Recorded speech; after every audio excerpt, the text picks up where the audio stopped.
अस्सलाम वालेकुम दोस्तों।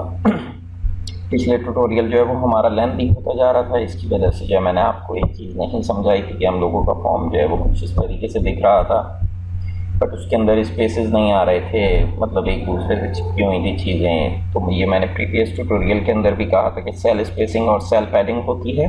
बेसिकली सेल स्पेसिंग और सेल पैडिंग क्या होती है वो चीज़ समझने के लिए यहाँ पर हम देते हैं बॉर्डर।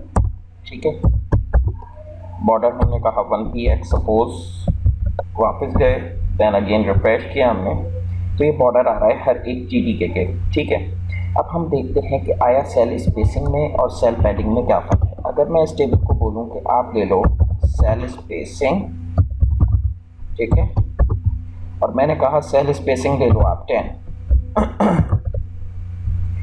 Then refresh. अब देखिए ये जितने भी हमारे सेल्स हैं उनके बाहर से इसने स्पेसेस दिए हैं, उसके बाहर से लिए हैं। अब बेसिकली हम लोगों का मकसद क्या है कि जो है इस तरीके से करके, अब देखें एक दूसरे के अंदर जो है ये स्पेसेस भी आ गए हम लोगों के। हम लोगों का जो मसला था वो ऑलमोस्ट जो है वो ख़त्म हो गया है। ठीक है, ये देखें ये है सेल स्पेसेस, देखें एक दूसरे के दरमियान जो है वो स्पेसेस आ गए। इसी तरीके से एक चीज़ होती है हम लोगों की सेल पैडिंग। ठीक है, अब सेल पैडिंग क्या चीज़ होती है वाली चीज़ हम करके देखते हैं। अब देखें इसके बाहर से हैं स्पेसेस, सेल स्पेसिंग मतलब बाहर से हैं। अब इसी तरीके से अगर हम सेल पैडिंग की बात करते हैं, अब क्या होता है, अब की चीज़ देखते हैं। अब देखेंगे अब वो सेल के अंदर से, अब इस जगह के ऊपर स्पेसेस जो हैं ये सेल के अंदर से हैं, ये सेल के बाहर से नहीं है। अंदर से बाहर किया है और वो बाहर से और बाहर कर रहा था। आप इस चीज़ पे ज़रा गौर करिएगा। ये देखें ये जो स्पेस है या इस जगह को अगर आप देखोगे तो फिर ये पूरे में कलर फैल गया है। क्यों? क्योंकि ये अंदर से हुआ है। अगर ये इसी की जगह के ऊपर ये सेल स्पेसिंग था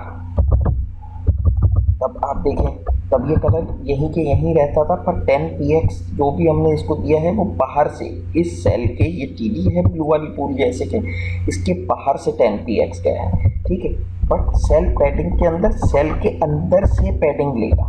ठीक है, तो इस कॉन्सेप्ट को क्लियर करना आपको बहुत ज़रूरी है, क्योंकि जब हम HTML CSS करेंगे तो क्या नाम है, हम मार्जिन और पैडिंग कर रहे होंगे, फिर उस चीज़ के अंदर आपको बहुत सारे इश्यूज आ सकते हैं। बेशक आप इस कॉन्सेप्ट को जो है रिवाइंड करके देखिएगा, अगर कुछ भी समझ नहीं आई, अगर फिर भी आपको समझ नहीं आ रही है कोई चीज़, तो उस सूरत के अंदर आप नीचे कमेंट कर दीजिएगा, या जिस तरीके से जो भी होगा मैं एक ट्यूटोरियल और बनाऊंगा और ज़्यादा डिटेल के अंदर इसके ही ऊपर हम बात कर लेंगे बेशक।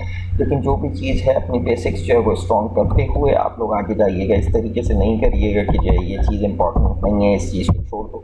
आनी हर चीज़ चाहिए, हर चीज़ की अपनी एक इम्पॉर्टेंस होती है। हर चीज़ की कोई भी चीज़ जो है ऐसे नाकारा नहीं होती, बेकार नहीं होती है। ठीक है, हर चीज़ की अपनी इम्पोर्टेंस होती है। तो वीडियोस देखते रहिएगा। कोई कंफ्यूजन हो, कोई सवाल हो, कुछ भी हो तो कमेंट के अंदर लाजमी छोड़िएगा। मैं इंशाल्लाह जल्द से जल्द आपको रिप्लाई दूंगा। टिल देन अल्लाह हाफ़िज़।